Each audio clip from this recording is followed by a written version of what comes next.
Welcome to my channel. Watkins Glen just delivered one of those weekends where NASCAR fans walk away with completely different feelings depending on which story grabbed them the most. Because there were genuinely two separate worlds colliding at that road course on Sunday, and both of them are going to keep people talking long after the haulers have left the parking lot. One story had fans sitting there in pure amazement watching a driver carve through the field like nobody else on the track even existed.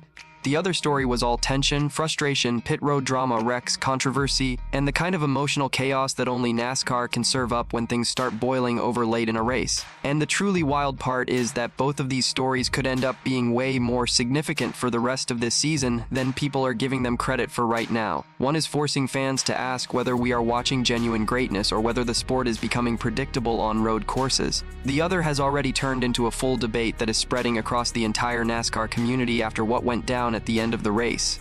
This was not just a regular road course weekend.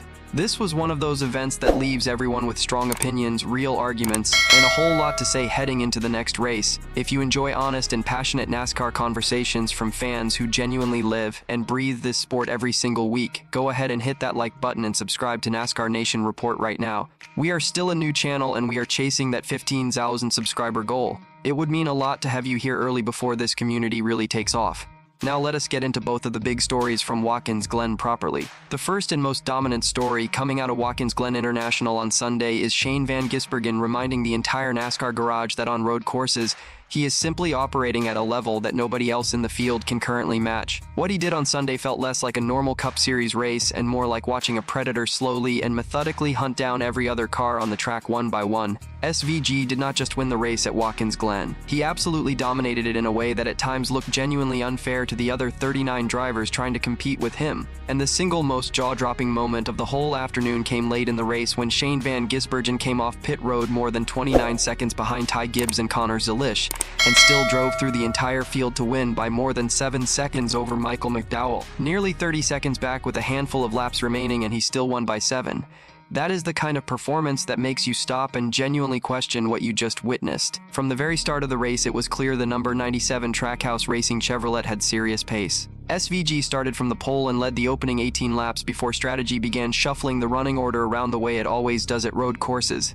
But even as guys like Michael McDowell, Ty Gibbs, Tyler Reddick, and Connor Zilisch cycled toward the front through different strategy calls, there was always this feeling that SVG was just sitting there in the background waiting for the moment to strike. One of the strangest and most uniquely NASCAR moments of the entire race came on lap 40 when a tent from the infield camping area got blown directly onto the track by strong winds, bringing out a caution that completely reshuffled strategy for several teams. Michael McDowell, Daniel Suarez, Christopher Bell, Bubba Wallace, Riley Herbst, and John Hunter Nemechek all stayed out to try and gain track position while SVG restarted back in 7th. His response was to drive from 7th all the way back to 1st in literally 2 laps to win the stage. 2 laps. That is the kind of thing that makes the rest of the field look absolutely helpless. While SVG was doing all of that, the race was falling apart badly for several major names. William Byron got turned around in the bus stop chicane after contact with Chris Buescher, which damaged his Hendrick Motorsports Chevrolet seriously enough to cost him 4 laps in the garage and eventually drop him to 36th place 3 laps down. Kyle Larson finished 23rd. Chase Elliott, coming off his win at Texas the week before, ended up 24th. Alex Bowman finished 25th. Joey Logano had one of the most painful days anyone has had this season, with tire issues eventually dropping the 3-time champion all the way down to 38th place and 15 laps behind the leader. And through all of that chaos and carnage, Shane van Gisbergen just kept moving forward. After making his green flag pit stop on lap 76 and coming back out more than 29 seconds behind the leaders, he chased down Ty Gibbs and Connor Zilisch as both drivers desperately tried to save fuel while their tires fell completely apart underneath them. Connor Zilisch suffered a flat right front tire on lap 92 and fell out of contention after what had honestly been a genuinely impressive run from the young Trackhouse driver. 1 lap later, SVG drove right past Ty Gibbs like the number 54 Toyota was parked on the side of the road. No fight, no battle, no drama, just complete and total domination. SVG led 74 of the 100 laps and collected his 7th NASCAR Cup Series win, with every single one of those victories coming on a road course or street circuit. That fact right there is what has started a genuinely interesting and somewhat divided conversation across the NASCAR fan base right now. Is Shane van Gisbergen actually too dominant on road courses for the good of the sport? because there are two very clear and very different reactions happening right now. Some fans are watching what SVG does on road courses and saying with complete confidence that they are witnessing one of the greatest road course racers this sport has ever seen. That argument is getting harder and harder to push back against with every passing weekend. But another group of fans is starting to feel genuine frustration because every road course race on the schedule is beginning to feel like it is over before it truly begins. The second SVG unloads the hauler at a road course, the conversation immediately shifts to who is racing for second. And honestly, Sunday at Watkins Glen felt exactly like that even after he fell nearly 30 seconds back. It never truly felt like anyone else had real control of that race. Michael McDowell had a fantastic run for Spire Motorsports and finished second, and he was clearly proud of that effort. But even he acknowledged afterward that SVG always seemed to have another gear available whenever he actually needed it. Ty Gibbs finished third after spending the final 39 laps in fuel conservation mode. Chase Briscoe came home fourth. Tyler Reddick finished fifth and extended his massive points lead over Denny Hamlin to 129 points heading toward Dover. Austin Dillon quietly put together one of his best races of the season in sixth place for Richard Childress Racing, his first top 10 finish of the year. AJ Allmendinger was 7th, Kyle Busch 8th, Austin Cindric 9th, and John Hunter Nemechek rounded out the top 10. But that brings us directly to the second major story from Watkins Glen, and this one got messy and emotional fast.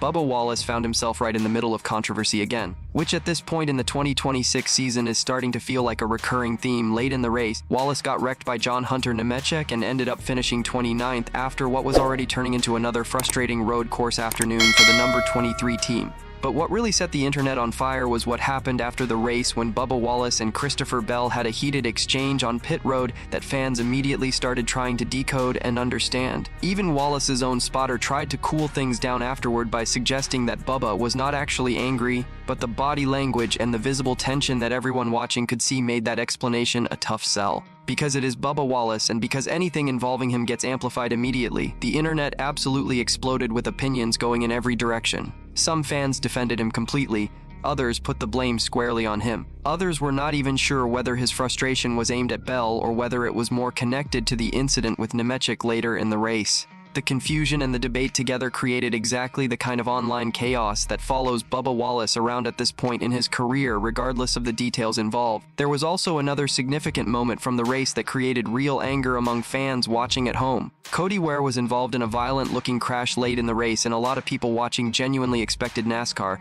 to immediately throw a caution flag given how bad the wreck appeared to be. NASCAR stayed green, and that decision opened up a whole separate debate about officiating consistency and how race control makes those calls in real time. That conversation layered right on top of everything else that was already happening and added another dimension to an already chaotic afternoon. On top of all of that, this was the final Fox NASCAR broadcast before coverage shifts over to Amazon Prime for the next stretch of the season, meaning fans are about to hear Dale Earnhardt Jeter back in the booth while also saying goodbye to Mike Joy for now after another Fox season that drew mixed reactions from viewers throughout.